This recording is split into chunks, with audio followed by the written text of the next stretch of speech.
Señor, vamos a buscar en el Evangelio según San Lucas, capítulo 16, versículo 27.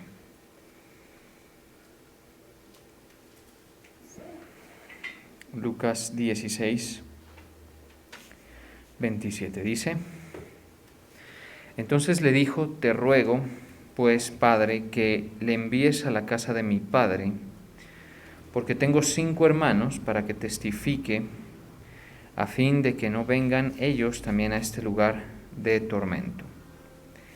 Señor, te damos gracias en esta tarde. Señor, nos humillamos delante de ti. Damos la gloria, la alabanza a tu santo nombre. Te pedimos, Señor, que tú nos ministres tu palabra, tu luz, a cada uno de nosotros, que nos alumbre, Señor, con ella, en el nombre de Jesús. Amén. Bien, dice en la Nueva Versión Internacional, dice: Él le respondió: Entonces te ruego, Padre, que mandes a Lázaro a la casa de mi padre, para que advierta a mis 5 hermanos, y que no vengan ellos también a este lugar de tormento. Bien, estamos en los 2 versos 27 y 28 de esta parábola que el Señor habló, la historia, porque decirle parábola es un poquito inexacto, puesto que no se titula de esa manera, a pesar de que Jesús, nuestro Señor, sí habló mucho en parábolas. Pues decirle parábola, la parábola del rico y Lázaro, de pronto sí es inexacto, porque no es una parábola, sino como una ilustración que el Señor hace y una historia, al parecer, que Él quiere que la gente conozca, ¿sí? Es decir, fue una de las cosas más claras que el Señor habló, porque hay otras enseñanzas de Cristo que necesitaron la explicación, porque estaban como en alguna manera codificadas, si se quiere, porque eran en parábolas. Entonces el Señor hablaba de cosas naturales representando cosas espirituales. Decía: el reino de los cielos es semejante a esto o aquello. Y entonces eso es lo que conocemos como las parábolas. Y entonces luego los discípulos en privado le decían: mira, Señor, explícanos esta parábola que tú hablaste, por ejemplo, la parábola del sembrador que tú hablaste, o por ejemplo la parábola del trigo y la cizaña. Explícanos, por favor, no entendemos eso. O explícanos la parábola de los labradores malvados. Entonces el Señor lo que hacía en privado era ya como desmenuzarles lo que Él había hablado en parábolas y decirles: miren, significa esto, ¿sí? Yo lo hablé de esa manera, el Señor decía, porque hay para quienes eso está velado y no tienen de parte de Dios quizá la alternativa de oír, puede ser. Eso es como lo que dice la palabra, y dice para que los que tienen oídos oigan y los que tienen ojos vean. Eso es básicamente lo que podemos extraer de la palabra. Pero en este caso no, o sea, aquí no dice la parábola de rico y Lázaro, y nadie le pidió explicación sobre esto, porque esto está clarísimo. O sea, el Señor, cuando habló de esto, de esta escena, ¿sí?, o se está refiriendo a hechos reales que Él conoció, porque Él preexistía, sabemos, o está utilizando personajes ficticios para darnos a entender realidades espirituales. Son 2 alternativas. Más que de esclarecer eso, a lo que a nosotros nos corresponde es ver lo contundente, claro y muy intencional de parte de nuestro Señor Jesucristo, que es el mensaje del infierno en este caso, ¿sí? Que no seamos como de esos que piensan que de pronto el Señor habló de un infierno metafórico, porque algunos dicen por ahí en el mundo de las opiniones, que ustedes y yo sabemos que es vasto, es enorme, que el infierno no es un lugar real, sino que el Señor se representó una situación, por ejemplo, de la vida, utilizando palabras y nombres de lugares de la época de Él. Por ejemplo, el Gena, el infierno, es la palabra Gena en griego, era un basurero de la época de Cristo, que sucedían dos cosas allí. Sucedía que prendían fuego a la basura para consumirla, y cuando no le prendían fuego, el gusano consumía pues la basura, y se llenaba eso de olor y de un ambiente pestilente. Y entonces la gente decía, no, es el Gen al que se refiere, porque dice el fuego que nunca se apaga y donde el gusano nunca muere, puede ser. Pero no, el Señor no está hablando de eso. ¿Sí? Insisto, puede usar para que la gente entienda estas realidades, lugares, pero el Señor aquí habla de un lugar con altísimo grado de especificidad, si se quiere, si esa palabra me la permito, pues no sé si esté bien dicha. Pero eso con un altísimo grado de detalle, ¿sí? Tanto como para saber, por ejemplo, que hubo una conversación entre los personajes, ¿sí? Y entonces aquí dice lo que leímos, ¿no? Lo que dice. Entonces dice en el 27, entonces le dijo, te ruego pues, Padre, que le envíes a la casa de mi padre. Entonces, nosotros ya sabemos, hemos hablado mucho acerca de ese lugar, el lugar que supuestamente, según la palabra del Señor, está debajo de la tierra, en el centro de la tierra, ¿sí? Y que está separado en diferentes espacios, que ya lo hemos hablado, lo que es el Hades en general, el infierno, que es el lugar de tormento, el antiguo seno de Abraham, donde las personas que no merecieran un castigo como el infierno iban, los justos, como por ejemplo Abraham estuvo allí, por eso aquí se encuentran con el Lázaro. También estuvo allí, se piensa que Samuel, José, todas estas personas que no podían ir al cielo. ¿Y por qué no podían ir al cielo? Porque hay un pasaje que dice, nadie subió al cielo. Vamos a ver eso que me viene a la mente ahorita. Nadie subió, sí. En Juan 3:13, precisamente en los evangelios, dice, nadie subió al cielo, sino el que descendió del cielo, el Hijo del Hombre que está en el cielo. Entonces, antes de que Cristo hiciera la obra de justificación, porque ese es el resultado, la obra de Cristo tiene el resultado sobre nuestras vidas que, si queremos condensarlo en una palabra, es justificación. Entonces, el pecador justificado, el injusto justificado, ¿sí?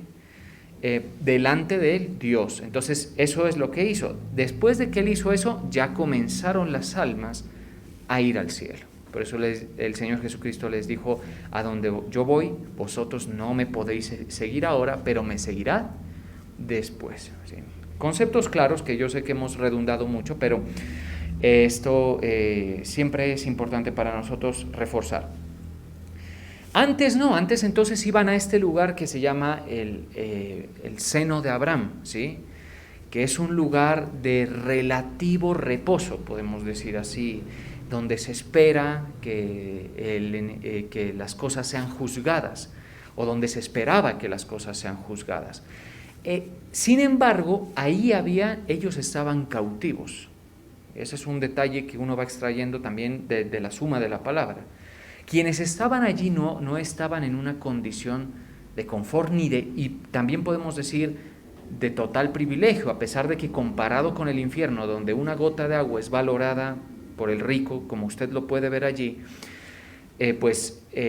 sin embargo no era un lugar donde hubiera total confort o total recompensa, sino un lugar como un poco neutro, podemos decir, pero había cautiverio allí. Por eso, cuando Cristo desciende, mire cosa, es que uno tiene que, pues, respaldar lo que dice, ¿no? Porque no es fácil estos conceptos para la gente. Y pues si lo podemos respaldar con todo lo que se dice con la Escritura, es muchísimo mejor. ¿Sí? En Efesios 4, mire lo que dice, que subiendo a lo alto, llevó cautiva la cautividad y dio dones a los hombres. ¿Sí? O sea, cuando Él descendió, llevó consigo un grupo de almas que habían muerto. ¿Sí? Y probablemente esto concuerda con la resurrección, una resurrección que hubo por los días los días en el que Cristo resucitó, que dice que muchos de los antiguos se levantaron y los vieron en Jerusalén. Los sepulcros se abrieron, ¿sí? Mire, esto es una cosa, hermano, seria, ¿no? O sea, en el sentido de que cómo nos revela cosas el Señor que a uno pues no le... Si uno no se las pone la palabra delante, pues uno no se le ocurren, pero son cosas registradas en la Escritura, en los Evangelios, históricamente respaldados. Mateo 27, 51. Y aquí el velo del templo se rasgó en dos, de arriba abajo, y la tierra tembló, y las rocas se partieron. Eso fue cuando Cristo murió, cuando entregó el Espíritu. Y se abrieron los sepulcros, y muchos cuerpos de santos, ahí pongan los ojitos, por favor, que habían dormido, se levantaron, ¿sí? Sus almas volvieron a ocupar sus cuerpos, regenerados, por supuesto, es una resurrección, un turno de resurrección. Esta es de la primera resurrección, ¿sí? Y saliendo de los sepulcros después de la resurrección de Él, de Cristo, vinieron a la santa ciudad. Entonces, todas estas cosas, como les digo, no es sino que hasta que uno las tiene enfrente por la palabra de Dios, que las considera. ¿Por qué es importante esto para nosotros? Porque en eso precisamente consiste el evangelio de nuestra salvación, en que nosotros, ¿sí?, entendamos de qué fue que nos salvó el Señor. Entonces, antes, todas las almas que morían, ¿sí?, salvo creo que dos, creo que es Enoc y Elías, que fueron raptados, ¿sí?, ellos no vieron muerte, todas las demás pues estaban en un sitio llamado el seno de Abraham. ¿Estamos de acuerdo? Porque, como les digo, no había posibilidad de coexistencia con la gloria de Dios. El apóstol nos hablaba hoy de eso, de que el Señor nos llamó a la gloria, a compartir la gloria de Cristo. ¿Y uno escucha eso?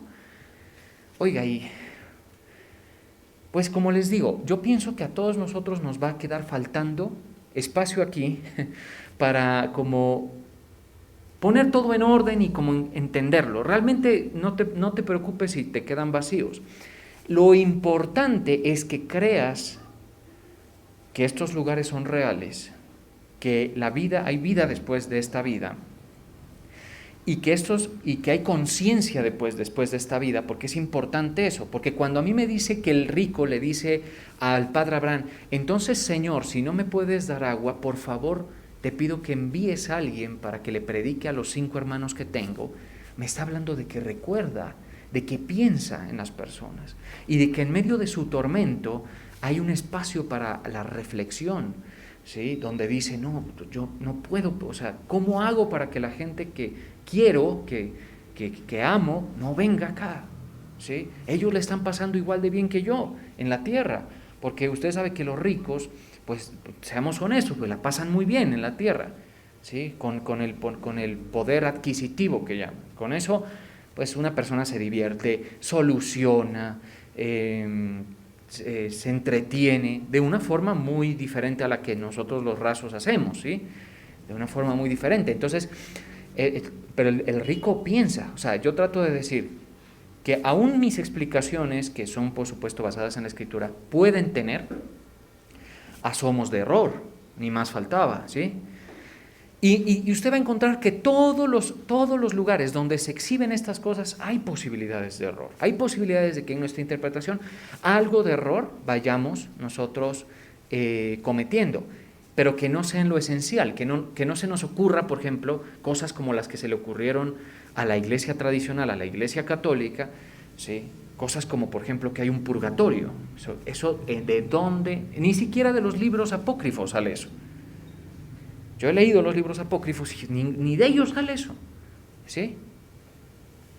Así como decir como una doctrina que se deba tener en cuenta. Aunque si hubieran insinuaciones acerca del purgatorio en los libros apócrifos, que puede ser que los haya porque pues de una forma un poco oculta quizá, esos no se cuentan como doctrina, como la suma de la verdad, ¿sí? Esos tienen su historia y en algún momento hablaremos el por qué estos tienen unos libros que se quieren tener en cuenta, pero el canon que cerraron los apóstoles mientras vivían, no los incluyó. ¿Sí? Entonces, ahí sí hay un problema. O que yo diga, no, el infierno no es un lugar, sino una situación, como una temporada de la vida. Es como es para representar la crisis de una persona. No. Entonces sí hay posibilidades de que nosotros en nuestra incapacidad de conocerlo, todas estas cosas, y también el volumen de la Biblia, porque miren que yo, por ejemplo, les estoy hablando hasta ahorita, en los pocos minutos que llevamos, con 3 o 4 versos de la Biblia en diferentes lugares, pero hay muchos más, ¿sí? Muchos más.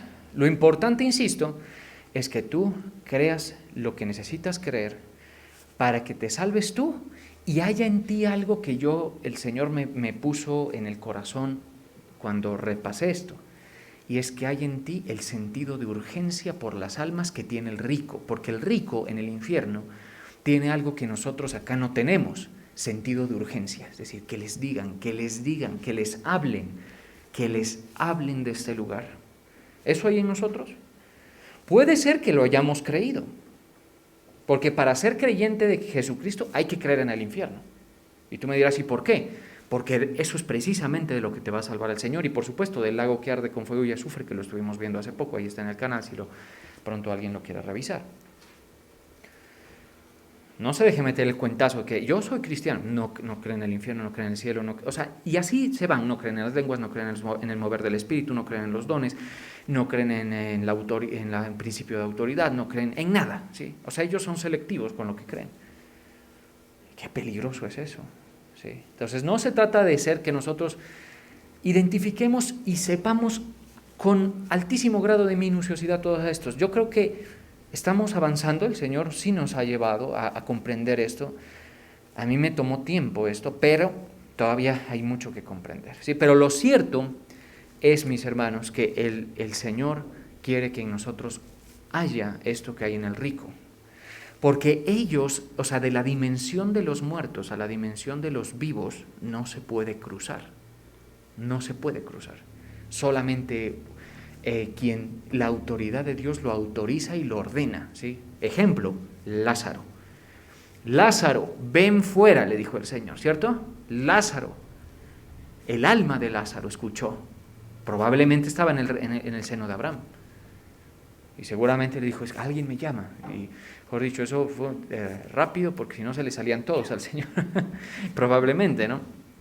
Haciendo como una película así de lo que podría ser. No, el Señor es la autoridad de Cristo sobre todas las dimensiones creadas, ¿sí? Es la autoridad de Dios que dice, Lázaro, ven fuera. Y entonces regresó. ¿Qué le dijo a la hija de Jairo? Talita cumi, niña, a ti te digo, levántate. Se levantó, volvió, ¿cierto? Al hijo de la viuda de Naín, lo mismo. Entonces, solo él. Pero el alma que está allá no tiene alternativa. Supongo que gritará a sus familiares, no vengan, bueno, todo eso, pero no hay quien los escuche, no hay manera de entrar en ese contacto. ¿Sí? Entonces, como les digo, hay muchos versos que respaldan. Lo importante es que nosotros tengamos, más que conocimiento detallado, que puede ser útil, por supuesto, para quien nos cuestione, porque mucha gente te va a cuestionar y te va a decir, pero más que eso es que nosotros tengamos fe y convicción en las verdades del Evangelio para tener ese sentido de urgencia. Hay un pasaje que quiero citarles, que me viene a la mente en este momento. Isaías 5:14, por eso el sepulcro, dice, ensancha su garganta y desmesuradamente abre sus fauces. Allí bajan nobles y plebeyos con sus juergas y diversiones. Isaías 54:14 en la Nueva Versión Internacional. En la versión que más siempre usamos de base, que es la 60, dice, por eso ensanchó su interior el Seol y sin medida extendió su boca, y allí descenderá la gloria de ellos, y su multitud y su fausto, y el que en él se regocijaba. Hasta allí, mire, porque hay otra cosa, hay otra verdad, y es que la revelación es progresiva en la Escritura. No es la misma revelación, por ejemplo, que hay en Salomón, por ejemplo, que la que Cristo nos da. Por eso, Salomón era un hombre muy sabio. ¿Sabe qué dijo? Dijo lo siguiente, dijo, ¿quién sabe lo que sucede después de morir? Algo así dice, que el cuerpo, que el espíritu vuelve a Dios que lo dio, que el cuerpo desciende, bueno, en fin, ¿sí? Como nublado el concepto. Sí, se siente, se percibe que hay algo. Sí, por supuesto que se percibía, se intuía que había algo más allá de la vida, pero no con la claridad que Cristo vino a dar. Entonces, progresiva. Entonces aquí, cuando uno lee eso, dice, se está refiriendo al sepulcro, no es más, a la tumba, al lugar donde nos descomponemos, no es más, donde van ricos y pobres, con su multitud y su fausto, en sus juergas y en sus diversiones descienden. Pero ya Cristo dice, no, es que no es solamente que el sepulcro abre su boca, es que la conciencia de la persona se traslada a ese lugar, ¿sí? A ese lugar que es pues el infierno. Entonces allí ya nosotros vamos formando idea de lo que el Señor quiere. Y dice que el rico le dice al padre Abraham, porque se podían ver, sí, se podían ver. Le dice, entonces te ruego, pues padre, que le envíes a la casa de mi padre. Primero envíalo a Lázaro y que calme esta sed, esta sensación que tengo, agónica de sed, ¿sí? En esta llama. ¿Por qué el infierno se asocia con fuego? Porque es así, ¿sí? Y no es coincidencia que el centro de la Tierra tiene más de 12.000 grados de calor, ¿sí? Según lo que indican los que conocen. Pero entonces ahí dice, que me calme esto. O ahí Cristo nos está diciendo, esto es el centro de mi mensaje. Y que en quienes crean esto no solo debe haber el conocimiento, sino el sentido de urgencia, para que nosotros con claridad le hablemos a la gente. Yo considero que aún a uno, por ejemplo, que está predicando esto, le falta. Es decir, sí, por ejemplo, en estos días, ustedes saben, les comunico, estuvimos recibiendo a mi segundo hijo, muy contentos nosotros, bien felices, tanto que uno se le olvida pues que hay infierno, que hay que seguir trabajando, ¿sí? o sea, como que todo es alegría, todo es, ¿me entiende? Todo es novedad y todo es esa emoción porque la vida es un regalo de Dios, indudablemente, ¿sí? Quien quiere cegarle es Satanás y con habernos hecho caer en el principio lo logró cegar la vida, ¿sí? Y ahora, por ejemplo, hay cosas atroces del misterio de la iniquidad que hemos hablado tanto, ¿sí? Entonces uno, claro, y si tú, por ejemplo, aquí estás comiendo bien, tienes cosas para distraerte, tienes el calor de una familia, oye, ¿en qué espacio de tu mente está el infierno? O el cielo mismo, ¿sí? Si se quiere. Es más, el cielo no nos parece tan deseable. Mire, les voy a confesar algo y delante de Dios y del Espíritu Santo que no me deja mentir. Cuando uno vive bien aquí en la tierra, que puede ser el caso de muchos de ustedes, porque vivir bien hay que saberlo ponderar, ¿sí? Pues por supuesto que habrán ciertas cosas, pero para mí vivir bien es gozar de las siguientes cosas. Salud y lo necesario. Eso es, a mí, sí, o sea, me parece fundamental. Ya de lo demás es ganar, pues ya. ¿Sí? Pero cuando uno está allí, ¿no le ha pasado que uno no se quiere, o sea, ni al cielo se quiere ir? ¿Sí? Eso que decimos nosotros, ven Señor Jesús, uno dice, no, pero escuché a alguien diciendo, no, porque se demore un poquito, que va a construir la casa, recién. Alguien lo dijo cercano a mí, ¿sí? Me dijo, no, pero yo toda la vida dando trabajo, con escasez y todo, y recién prospero y ya viene el Señor. Nos reíamos con la casa por eso, ¿sí? Y así puede haber mucha gente, ¿estamos de acuerdo? Y uno mismo dice, pues es como, o sea, ¿hay espacio en tu mente para esas cosas? Es difícil, ¿cierto? Ahora, lo mismo para el infierno. Por eso es que ese pasaje de Lucas, importantísimo, dice, oiga, Lucas 21:33, El cielo y la tierra pasarán, pero mis palabras no pasarán. Y las palabras son estas que te cite y cite y cite y cite. Esas son las palabras del Señor. Mirad también por vosotros mismos, que vuestros corazones no se carguen de glotonería o embriaguez y de los afanes de esta vida, y venga de repente sobre vosotros aquel día. Cualquiera de los dos escenarios, o que Cristo venga por su iglesia o que usted muera. Sí. Cualquiera de las dos. Porque como lazo vendrá sobre todos los que habitan sobre toda la faz de la tierra. Velad, pues, orando en todo tiempo, que seáis tenidos por dignos de escapar de todas estas cosas y de estar de pie delante del Hijo del Hombre. Pero cuando uno está orando, yo cuando leo eso, yo digo, voy a pedirle al Señor que uno dice, o sea, en la mente de uno difícilmente hay sentido de urgencia, sentido de expectación, por lo bueno que viene o por lo bastante malo que puede llegar a ser si una persona se condena. Ahora, tú tienes gente a tu alrededor, porque si tú eres un nacido de nuevo, ya te concedo eso, no te preocupes, claro. Tienes salvación, tu nombre escrito en los cielos, tú no vas a estar en una llama, no vas a pasar sed cuando mueras, y ni siquiera vas a estar en el seno de Abraham, sino que vas a ir a la presencia del Padre, a la casa del Padre, incluso a habitar la casa o las casas que el Señor quiere que habites allá, porque dijo, aquí voy a preparar morada para vosotros. Todo palabra de Cristo, todo palabra de Cristo, ¿sí?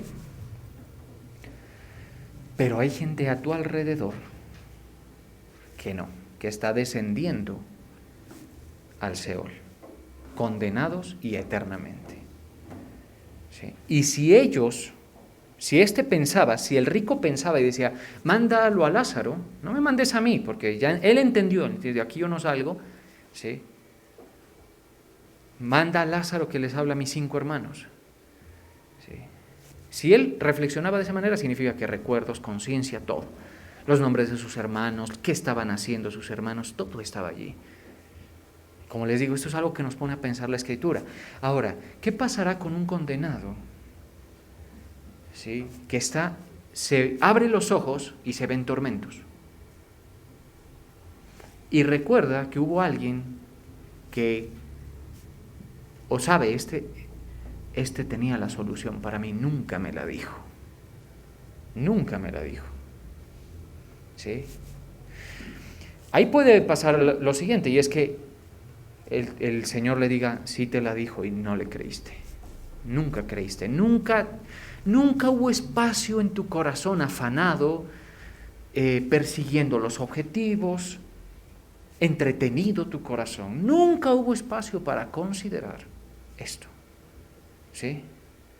Pero si no, el peso de eso estará en nosotros. Entonces en nosotros debe haber un sentido de urgencia que nos permita, primero, estar muy agradecidos con el Señor por lo que ha hecho, y también un sentido de urgencia que nos permita movilizarnos hacia la evangelización, en un sentido bíblico. Es decir, evangelizar no es decirle a la gente, pare de sufrir, venga aquí con la iglesia que aquí usted va a prosperar, nada de eso.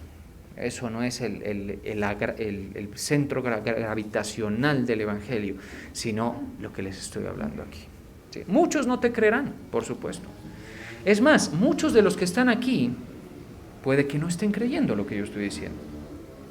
A pesar de que no he hecho sino traer versos y traer versos y traer versos. ¿Sí? Mucha gente puede decir, no, eso, ¿tanto así? Pues esa es la verdad bíblica que mucha gente no le ha alumbrado en el mundo, ¿sí? Y entonces, ¿qué evidencias hay de esto? Muy afanados en la vida presente, muy cómodos, muy satisfechos, como queriendo que esto no se acabe. Y por supuesto, si tú estás pasándola bien, por supuesto que vas a querer que te dure un momento, claro. Si tú estás teniendo un buen momento, por ahí escuché a alguien decir, yo estoy enamorado de mi vida, de lo que es ahora. Y decía, ¿por qué? Porque le ha ido muy bien en la vida. Escuchaba yo ese comentario de esa persona, famoso, exitoso, ¿sí? Con muchos logros, con una vida vamos a ser honestos, en muchos aspectos envidiable. Hace lo que muchos de nosotros nos gustaría hacer. ¿Sí? No tiene las amarras que muchos de nosotros tenemos. ¿Sí? Y decía, sí, yo estoy enamorado de mi vida, no le cambiaría nada, dice el personaje del cual estoy hablando en su comentario. ¿Sí? Uy, ¿será que habrá espacio para que consideres esto? ¿Será allí que hay espacio? Por eso es que la Biblia dice que es muy difícil que un rico o alguien así con esa característica pues se salve, porque no hay muchas posibilidades. Pero entonces las almas es la carga de Cristo. ¿Recuerdan lo que hablábamos la vez pasada en Pescadores de Hombres? Que citamos ese pasaje. Lo que a Cristo le carga son las almas que se condenan. Para Él, este mundo no es lo que es para nosotros. Voy a hacer, voy a viajar, voy a tener, voy a comprar, todo eso, ¿no? Él ve que el hombre sigue en grandes cantidades descendiendo al Seol. Muchos, sí, por supuesto, hay que decirlo con honestidad, incrédulos, no creen, sencillamente. Si es así, listo. Pero el cuerpo de Cristo debe estar como con algo dentro que le permita inquietarse, tocar a los vecinos, tocar a los hermanos, tocar a la gente que está alrededor. Porque si no es así, si no es así, mira, te va a pasar lo que muchas veces nos pasa a nosotros y le pasó a Lot. Que Lot les llegó a los yernos y les dijo, miren, viene un juicio de Dios. Pero ¿cómo sería que lo dijo? Que dice la Biblia que parecía que bromeaba. Así como dice, no, sí viene. Ahí estamos nosotros a ver los cristianos diciendo, ya viene el Señor, una cosa, pero así como que nosotros estemos realmente con esa verdad como eje, no. ¿Sí? Entonces, es muy importante, mire, la gente no obedece a la palabra, por lo general. Yo me doy cuenta mucho de eso en la iglesia. Ahí están los supersticiosos, que vienen, sí, pero nunca han obedecido una indicación extraída de la palabra, nunca. ¿Sí? Eso indica que no son arrepentidos, es peligrosísimo eso, peligrosísimo. Bueno, entonces el rico, ya dejando atrás ese de Lucas 21, volvamos a Lucas 16, 27, le dijo, te ruego pues, Padre, que le envíes a la casa de mi padre, porque tengo 5 hermanos para que les testifique, a fin de que ellos no vengan también a este lugar de tormento. Y la respuesta de Abraham es cortante, fuerte. Le dice, Abraham le dijo, a Moisés y a los profetas tienen, óiganlos. Por eso la Biblia dice que la fe es por él oír. Nosotros quisiéramos, claro, ¿sí? En nuestro afán, en esta debilidad en la fe, mire, ¿qué hacía la generación de Cristo con Cristo? Le decía, danos una señal, danos una señal. Y él hacía milagros ¿sí? Noticia eran sus milagros. Pero es que el problema no era que hiciera milagros, porque mucha gente creía en eso. Ellos pedían una señal como de quién estaba detrás, de quién respaldaba a Cristo. Danos una señal. Y el Señor Jesucristo dijo, la generación perversa, adúltera, demanda una señal. No se les dará ninguna señal, dijo. Solamente les voy a dar la señal de Jonás. Y la señal de Jonás lo que refiere es que así como Jonás estuvo 3 días en el vientre del pez, por supuesto murió allí, porque no se puede vivir allí, ¿sí?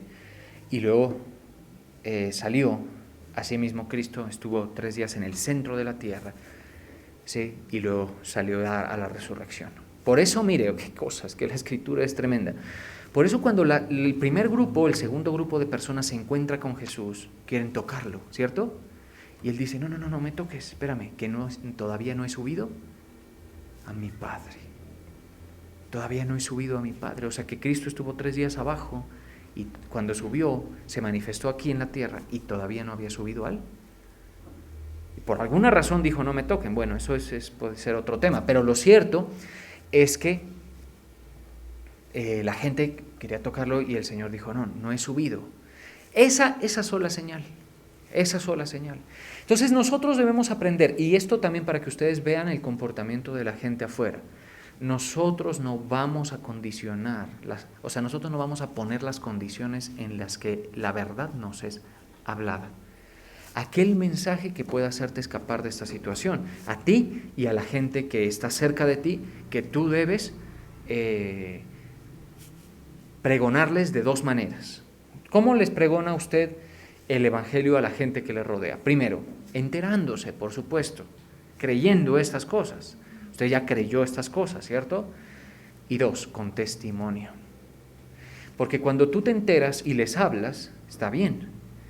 Pero cuando ellos ven testimonio, cuando ellos ven a una persona que, por ejemplo, ha tenido cambios en su vida, que va en una dirección diferente a la que venía antes de Cristo, sí, ya eso como que comienza a llamar la atención. ¿Estamos de acuerdo? Pero no te molestes si tú dices, entonces ¿qué más necesito? No, tú, el mensaje. Si no tienes más que eso, tranquilo, porque te voy a decir una cosa, eso es lo que el Señor quiere que crean. Sí, eso es lo que el Señor quiere que crean. Pero en cambio, si tú tienes una sanidad, por ejemplo, pues dísela a la gente. Si tú, por ejemplo, dices, no, mira, yo no dormía, yo tenía esta enfermedad, yo tenía esta otra enfermedad, y el Señor me sanó, son muchos los casos en la iglesia que se encuentran así, o yo era de este perfil de persona, no tenía rumbo y el Señor me ayudó, se los puedes comentar. Entonces usted necesita eso para hablar, para testificar del Señor. Y le voy a advertir, aún así habrá gente que no le crea, aún habrá gente que no tenga oídos para esto. Sí. Por eso es que la iglesia de Cristo, mis hermanos, es mejor, o siempre es mejor que tenga el centro de gravedad del mensaje bien puesto, para que no se llene con gente de falsas expectativas. Ojalá se llene, por supuesto, pero que no se llene con gente que está esperando otras cosas, que está haciendo una distorsión del evangelio, ¿sí? Sino realmente lo que el Señor quiere que nosotros creamos, sigamos. Entonces a usted le corresponde, porque yo estoy haciendo mi parte aquí, he hablado, sé que cuando no entendía esto, no lo veía tan urgente. Me acuerdo una vez que tuve la oportunidad de compartirle un taxista. Le hablé, eso fue hace años, le hablé de todo menos del infierno, qué bruto. ¿Sí? Le hablé que Dios me había mejorado la vida, le hablé que Dios, el Señor, su presencia en mi vida había hecho retroceder la obra de Satanás. Todo eso es verdad. Todo eso es así, ¿cierto? Por supuesto que es así. Y le dije cómo, si estaba en alguna necesidad, el Señor podía atenderle, pero nunca le dije eso porque toma tiempo hacerle espacio a estos conceptos y creerlos realmente. Y no dejarse deslumbrar por las cosas. Entonces, no, lo primero es, mire, el alma, eso es lo que... Por eso él le dice, tengo 5 hermanos para que les testifique a fin de que no vengan ellos también al lugar de tormento. Y el padre Abraham le dije, pero si a Moisés y a los profetas tienen, óiganlos. Entonces, todo pregonero, en este caso yo, pues, y yo, por supuesto tú también, es lo que Dios provee para que la gente se salve. ¿Sí? Y dime por qué debería ser diferente, y muchos de ustedes han creído por lo que han escuchado de la prédica, no es más, ¿cierto? La verdad es que no se necesita más. Sí. Si la gente demanda más, ya está en un problema, porque Dios no dice, yo no les voy a dar más. Sí. Ellos querrán que se levante el mismísimo Napoleón a predicar que el infierno está grave, porque ese debe estar allá, por supuesto, ¿no? El Hitler o cualquier... Pero no les voy a dar eso. ¿Sí?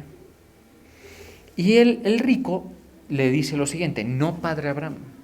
Seguramente en el razonamiento humano, dice, pero si alguno fuere a ellos de entre los muertos, se arrepentirán. Y la lógica es honestamente pues correcta, o sea, pero no está concedido, ese es el problema. No está concedido. ¿Sí? O sea, eso de compartir la gloria de Cristo, ¿sí? Eso de compartir la gloria de Cristo, no es un tema, mis hermanos, que simplemente nosotros le vamos a poner las condiciones al Señor. No. El Señor ya ha hablado, ¿sí? El Señor ya nos ha ministrado la verdad. Entonces, ustedes tienen gente, ¿sí? Que son esos 5 hermanos del rico. Pero la diferencia es que tú no has ido ni al cielo ni al infierno aún. ¿Sí? O sea, no has ido, todavía no se ve eso. Pero háblales, comunícales con prudencia, prepárate, no le llegues así, porque a veces una mala forma de llegar estropea estas comunicaciones, una mala forma de llegar. Entérate, prepárate, ora, y a quien el Señor te ponga, que tengas alternativa de hablarle con serenidad, porque también hay otra cosa que nos hemos dado cuenta. Ustedes nos han preguntado el porqué de las llamas. Las llamas fueron un sistema que nos vino a enseñar un grupo evangelístico de la ciudad de Bogotá, que es un modelo traído de otra parte, por supuesto, del mundo. Y ellos, me acuerdo el nombre, John Rosso, el señor, hace muchos años vino a educarnos en el sistema de las llamas. Cada una de sus letras representa algo: líder asistente, anfitrión, ¿sí? Maestro de niños y ayuda. Hasta ahí era, entonces por eso se llama llama, así era, ¿sí? Entonces, ¿por qué la Iglesia vio la necesidad de poner eso en funcionamiento en su momento? Asunto que en su momento dio resultados muy grandes, ¿sí? ¿Por qué? Porque la gente o sea, tú no puedes decirle, te vas a ir al infierno, chao, no, o sea, ¿sí me entiendes? O estás condenado, la ira de Dios, que no, o sea, eso necesita un ambiente incluso hasta de confidencialidad. Entonces, en el hogar, en la llama, en la persona que pone su casa, en el lugar, el líder debe ser, pues, pendiente de eso, de acercarse a la gente y en el ambiente más, podemos decir, descargado, pausado, hablarles, ¿sí? Puede ser que crean, puede ser que no.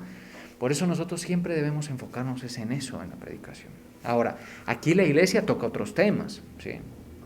Hemos tocado aquí temas como la prosperidad, tanta cosa que hemos tocado, pero realmente, mire que nosotros con tantos años en esto, quienes llevamos años, nos toma tiempo, no podemos esperar que a la gente esto le entre. Entonces, si por ejemplo hay alguien entre su familia que fue alguna vez o vino alguna vez al culto, pues vuélvalo a invitar de una forma respetuosa, de una forma descargada, no como quien quiere meterlo a la fuerza a las cosas, sino como quien, vamos, y escucha. Y si tiene oídos, listo, pero si no los tiene, no.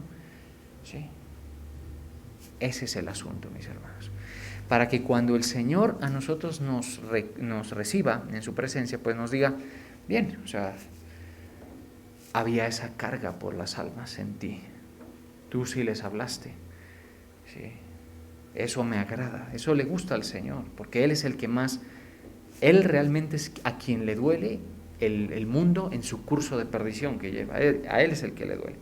Entonces, el Señor le dice, finalmente, Abraham dice, más en el 31, más Abraham le dijo, si no oyen a Moisés y a los profetas, tampoco se persuadirán, aunque alguno se levantare de los muertos. Te hago una pregunta y con esto cierro. ¿Estás tú persuadido de estas verdades de la Escritura? Eso es muy importante, porque para que otros se persuadan, tú tienes que estar persuadido. Vamos a orar.